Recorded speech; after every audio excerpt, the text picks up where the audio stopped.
আসসালামু আলাইকুম বন্ধুরা, কেমন আছেন? আশা করি সবাই ভালো আছেন। তো বন্ধুরা, ব্রিটিশ আমলে নির্মিত এই সোনামতি ব্রিজটি আরও 400 বছর যাবে বলে ইঞ্জিনিয়াররা তথ্য দিয়েছে, যার কারণে এই ব্রিজটি আর ভাঙছে না। তো এই ব্রিজটি সম্পর্কে বিস্তারিত শেয়ার করব আজকের ভিডিওতে। এই জন্য ধৈর্য সহকারে পুরো ভিডিওটি দেখবেন। ভালো লাগলে লাইক দেবেন, শেয়ার করবেন বন্ধুদের মধ্যে। আর অবশ্যই আমার চ্যানেলটি সাবস্ক্রাইব করে অল নোটিফিকেশনে ক্লিক করবেন এবং পেজটি ফলো করে পাশে থাকবেন পরবর্তী নতুন নতুন এই ধরনের ইনফরমেশন ব্লগ ভিডিও পাওয়ার জন্য।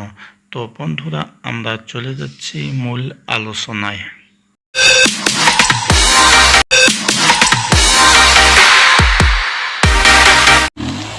তো বন্ধুরা, আমরা চলে আসলাম মূল আলোচনায়। যা বলছিলাম যে সোনামতি নামে এই ব্রিজটি স্থানীয় নাম হচ্ছে কাউয়াডাঁড়া ব্রিজ। এটির অবস্থান হচ্ছে ভেন্ডাবাড়ি খালাসপি রোডের ভেন্ডাবাড়ি থেকে 1.5 থেকে 2 কিলো দক্ষিণে এই রোডটির অবস্থান। এটি সোনামতি ব্রিজ নামে পরিচিত এবং স্থানীয় নাম হচ্ছে কাউয়াডাঁড়া ব্রিজ। এটি সোনামতি নদীর উৎপত্তি স্থল থেকে 4 নম্বর ব্রিজ। এই 4 নম্বর ব্রিজটি আজকের ভিডিওতে দেখাচ্ছি, আর আমি পর্যায়ক্রমে 3 নম্বর, 2 নম্বর এবং উৎপত্তি স্থল থেকে 1 নম্বর ব্রিজ পর্যন্ত আমি আপনাদের পর্যায়ক্রমে শেয়ার করব এই চ্যানেলে অথবা এবং এই পেজে।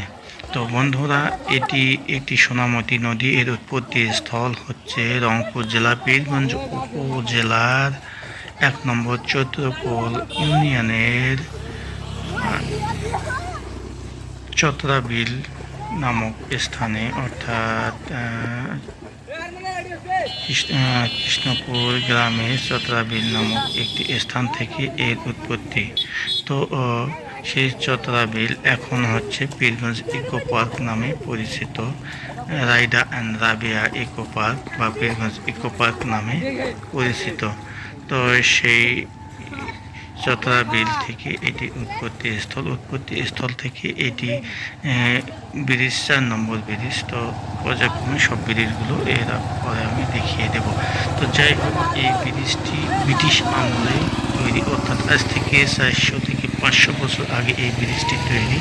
এই ব্রিজটি নির্মিত হয়েছে সেই আমলে। সিমেন্ট ছিল না, সিমেন্ট ছাড়া, অর্থাৎ চুনছুরি নামে, অর্থাৎ বাঁশের চুন, বিভিন্ন গাছগাছড়ার চুন দিয়ে ছুরি তৈরি করে সিমেন্ট বানিয়ে এই ব্রিজটি বানানো হয়েছে।